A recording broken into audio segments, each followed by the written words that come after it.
안녕하세요. 워싱턴 윤준혜의 윤주입니다. 제가 얼마 전에 한 재판에 고소인으로 참석한 일이 있었어요. 한 1년 반 전에 제가 일하는 가게에서 판매를 하는 50불짜리 벨트를 훔친 흑인 여성을 제가 잡아서 경찰한테 넘긴 사건이 있었거든요. 그날 카운터 쪽에서 일을 보고 있는데 마주보고 있던 마네킹이 차고 있던 벨트가 순식간에 사라진 거예요. 가게의 CCTV를 돌려보고는 벨트를 가져간 손님이 아직 매장 안에 있다는 걸 알았고 몰 시큐리티한테 바로 연락을 했죠. 미국의 모든 쇼핑몰에는 그 안에 상주하는 시큐리티들이 있거든요. 손님이 매장을 나갈 때까지 시큐리티는 오지 않는 거예요.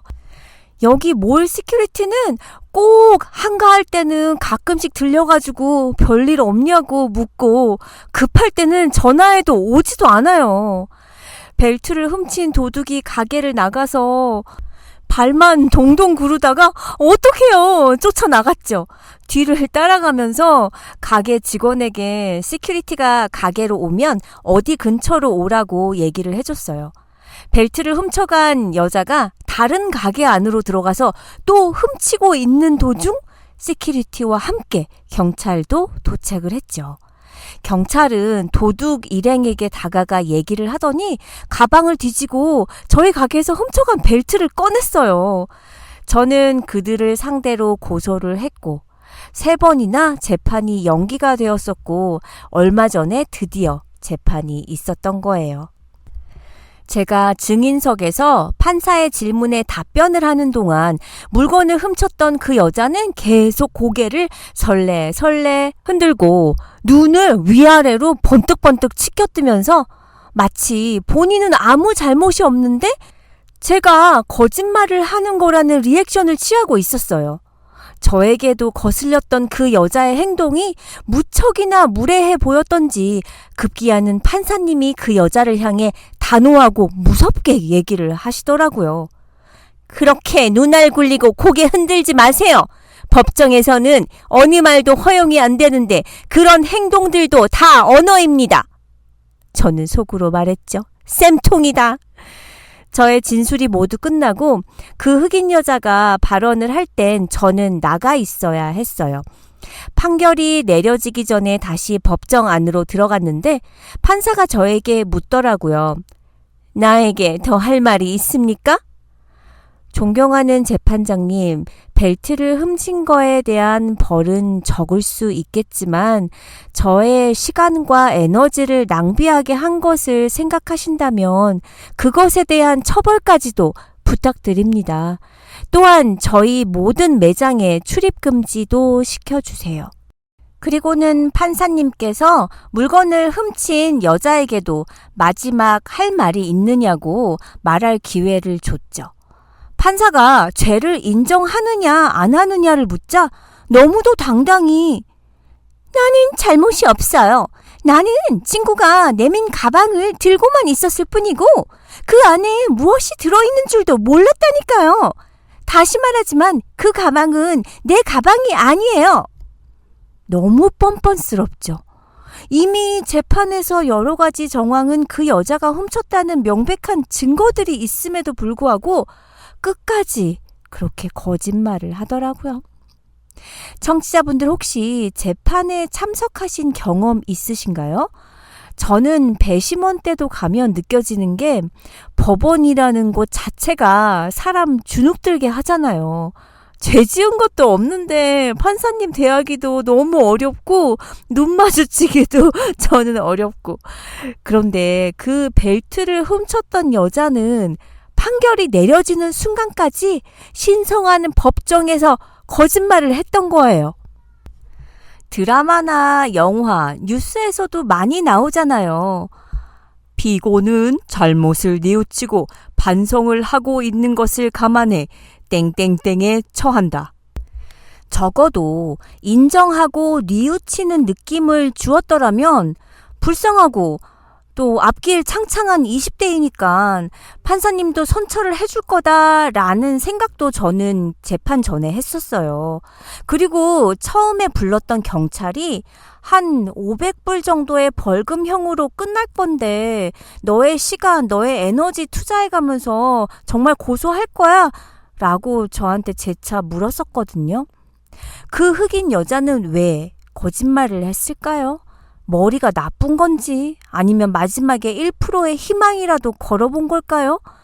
결국 50불짜리 벨트 훔치고 결과는 최악이었어요. 제 입장에선 최고의 결과죠. 그 여자의 형벌은 이틀 감옥, 프로베이션, 집행유예죠. 90일, 그리고 190불의 벌금의 형량을 받았어요. 아마도 50불짜리 벨트를 훔친 것에 대한 판사님이 주실 수 있는 최고의 형이 아니었을까 생각이 들어요. 저는 이 형벌이 거짓말이 가져온 결과라고 생각해요. 정말 뉘우치는 모습이라도 보였더라면, 사실대로 말하고 선처를 구했더라면, 청취자분들은 하루에 거짓말을 몇 번이나 하시나요? 이런 질문을 하면 사람들은 2-3번 정도라고 대답하는 게 보통입니다. 그러나 한 번도 거짓말을 하지 않는다고 우기는 사람들도 있어요. 미국 캘리포니아 대학에서 사람이 하루에 얼마나 거짓말을 하면서 살아가는지를 조사했는데요. 20명의 몸에 소형 마이크를 부착해 조사한 결과 사람은 하루에 8분의 1번꼴로 200번의 거짓말을 한다고 했어요. 아니, 너무 많은 거 아니에요? 그러면 이 사람들이 선택한 20명이 유독 거짓말을 잘하는 거짓말쟁이들을 뽑은 건 아닐까요? 그건 아니고요. 거짓말은 단지 남을 속이는 것만이 아니라 유언비어, 거짓 증언, 아첨하는 것, 약속을 어기는 것 모두 거짓말에 속하는 거예요. 청취자분들은 거짓말하면 바로 티가 나는 사람인가요? 저는 티가 많이 나요. 말을 더듬거든요. 거짓말을 하면 코를 만지기도 하고 눈을 자주 깜빡거린다거나 위를 응시하며 오른쪽을 본다든가 하는 몇 가지 무의식적인 행동들이 있어요. 하지만 이런 바디 랭귀지만으로 진실과 거짓을 구분하는 건 한계가 있죠. 그래서 존재하는 것이 바로 거짓말 탐지기입니다. 1885년 이탈리아 생리학자 롬 브루노가 맥박 변화를 읽는 방법으로 범인 검거에 성공을 했는데요. 이를 시작으로 거짓말 탐지기는 1920년 캘리포니아 경찰이 처음으로 범죄 수사에 활용하면서 본격적으로 상용되었다고 해요. 경찰에 따르면 거짓말 탐지기의 정확도는 95에서 97%에 달한다고 하는데 100%는 아니지만 신빙성이 매우 높은 거죠. 물론 아직 거짓말 탐지기의 결과가 공소 사실에 대한 직접 증거로 인정받는 것은 아니지만 진술의 진위를 판단하는 근거로 중요하게 사용되고 있다고 해요. 거짓말 탐지기에도 종류가 다양한데 가장 흔한 것이 폴리프라피 방식이에요. 사람의 몸에 센서를 부착하고 생체 리듬에 따라 그 사실에 대한 진위를 검사하는 것이에요. 센서는 손가락에 3개, 복부와 가슴, 왼팔 등 6곳에 부착해서 호흡과 피부의 전기 반응, 심혈관 반응 등을 동시에 측정한대요. 이를 그래프의 파형으로 표시하면 거짓말을 할 때 그래프의 파형이 평상시보다 변동이 심해지는 거죠. 그럼 사전에 조사 기록한 생리반응 데이터와 비교해서 진술의 진위를 판별하는 거예요. 이 외에도 거짓말을 탐지할 수 있는 기계는 다양하게 있어요. 거짓말을 하면 코끝의 온도가 미세하게 올라가는 점을 이용한 열 화상 카메라, 거짓말을 하면 동공이 커지는 것을 이용한 동공 장비, 또 미세한 떨림을 영상으로 감지해 거짓 여부를 판단하는 바이브라 이미지 방식 등이 있어요. 하지만 거짓말 탐지기는 정서적 반응에 의존하기 때문에 반사회적 인격 장애자나 예민하거나 이성적이고 냉철한 사람, 정신 이상자들에게는 반응이 나타나지 않거나 실제로 상반된 반응이 나타날 수가 있대요. 그래도 경찰 등 사법기관에서 거짓말 탐지기를 활용하는 것은 거짓말 탐지기 조사가 심리적 압박으로 작용해 피해자가 자백하는 사례가 많기 때문이라고 합니다. 아이를 키우시는 분들, 아이들이 보통 5살, 6살쯤 되면 거짓말을 많이 해요. 너무 보이는 거짓말. 한 4년 전에 크레딧카드 내역서를 보는데 9불 99라고 찍힌 것이 무려 11개나 있는 거예요. 돈이 지불된 곳은 애플사였어요.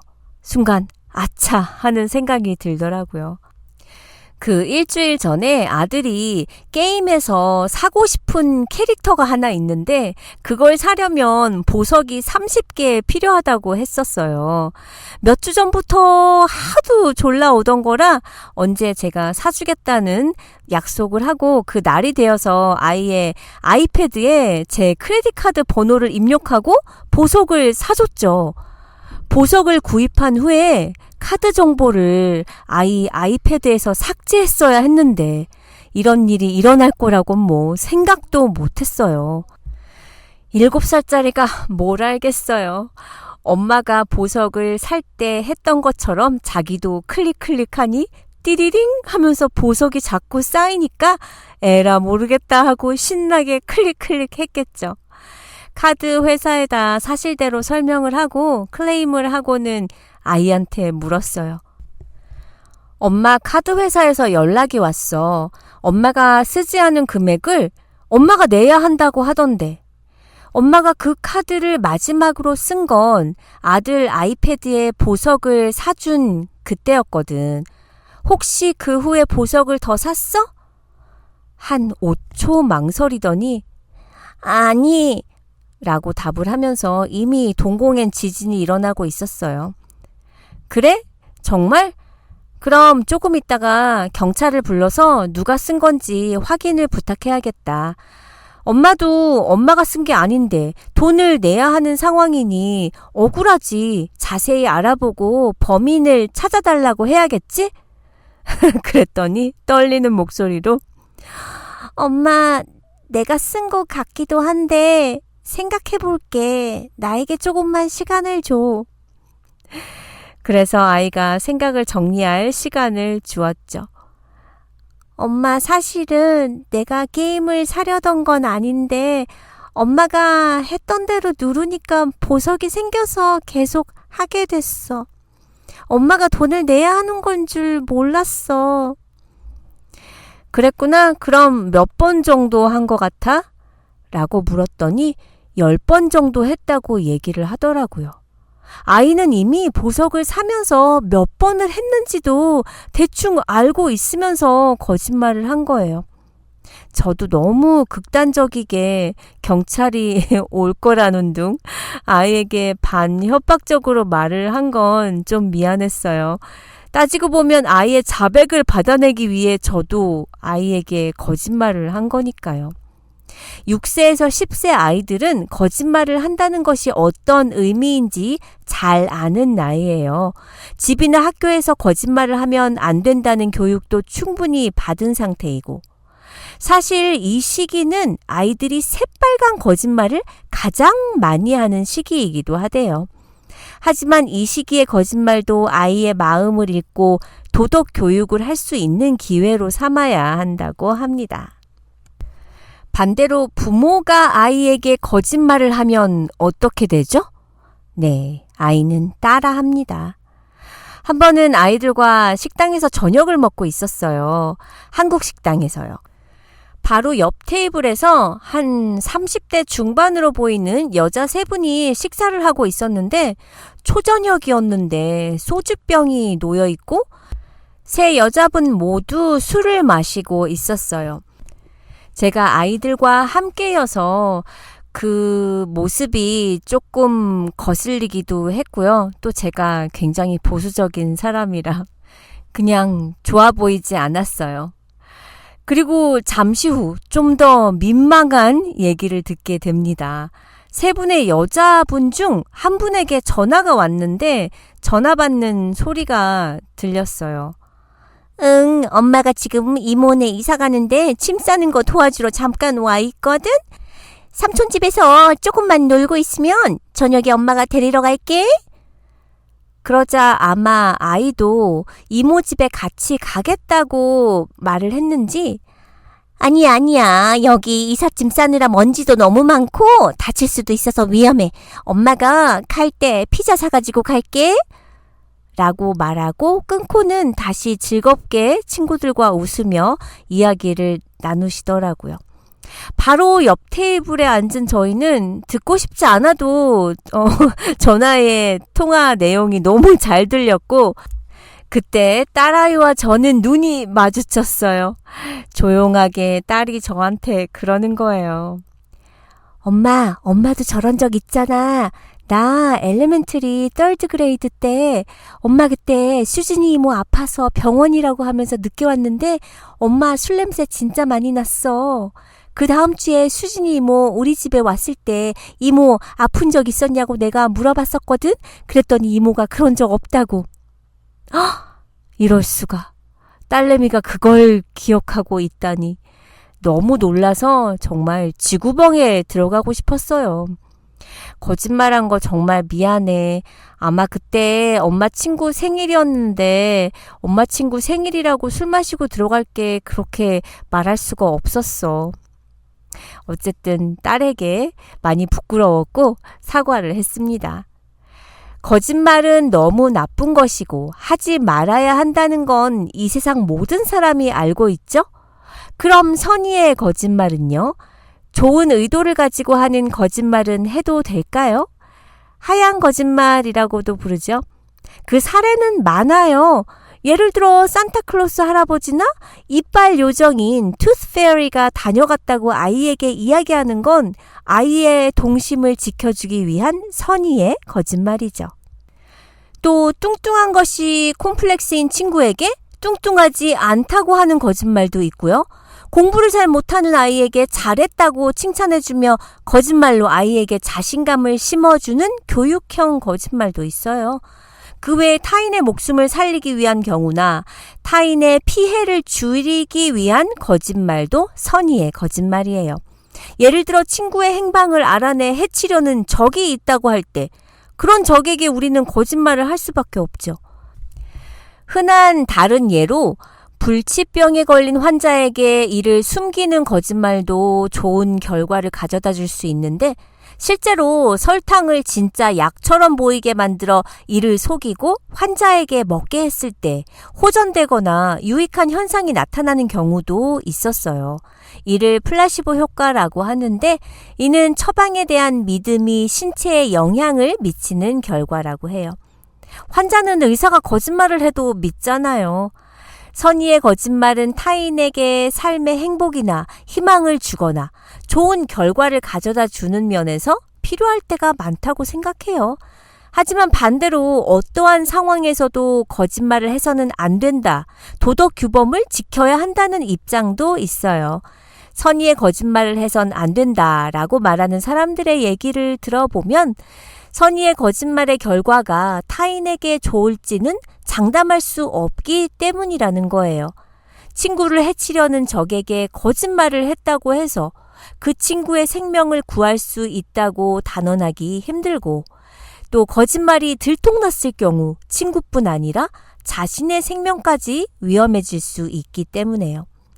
또한 불치병에 걸린 환자에게 하는 의사의 거짓말은 환자가 자신의 삶을 정리하며 생을 마감할 수 있는 권리를 빼앗는 것일 수도 있기 때문에 사실대로 환자에게 말해줘야 한다라고 말을 하는 거고요.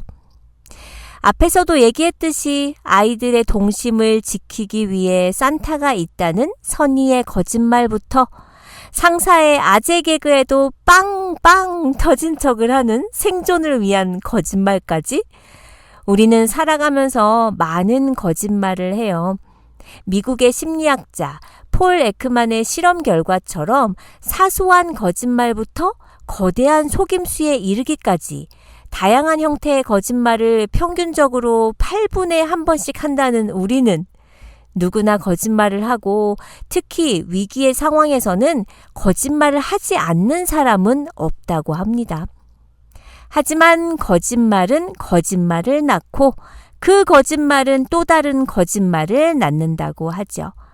거짓말은 하면 할수록 는다는 속설이 과학적으로도 증명되었어요. 뇌 측두엽 안쪽에 부끄러움이나 공포감 등을 느낄 때 반응하는 편도체가 있는데요. 거짓말을 거듭할수록 이 편도체 신호가 점점 약해진답니다. 즉, 거짓말을 막는 제동장치가 기능을 상실하게 된다는 거예요. 거짓말은 그 자체가 나쁠 뿐만 아니라 영혼을 악으로 오염시킨다는 플라톤의 말처럼 습관적인 거짓말은 독이 될 수 있다는 거 명심해야겠습니다.